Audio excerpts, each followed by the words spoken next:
চারদিক থেকে সেনাবাহিনীর ব্যাপক প্রতিরোধ, সেনাবাহিনী চারপাশ থেকে কিন্তু সেনা সদস্যদেরকে ঘিরে রেখেছে এবং ইট পাটকেল একের পর এক আসছে, সেটি আমরা দেখতে পাচ্ছি।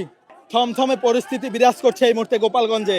হাজার হাজার লোক, শত শত লোক থেকে প্রতিরোধ গড়ে হাজার হাজার লোক কিন্তু অবস্থান নিচ্ছেন সড়কে।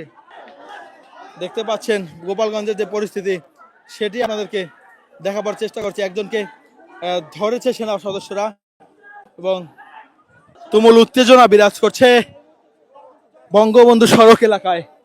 দেখতে পাচ্ছেন ব্যাপক সেনাবাহিনীকে লক্ষ্য করে তিন দিক থেকে ইট পাটকেল ছোড়া হচ্ছে। দেখতে পাচ্ছেন এই মুহূর্তে গোপালগঞ্জের যে পরিস্থিতি, সেটি আমরা দেখাবার চেষ্টা করছি। এনসিপির যে পদযাত্রা, সেই পদযাত্রাকে কেন্দ্র করে এতদিন লুকিয়ে থাকা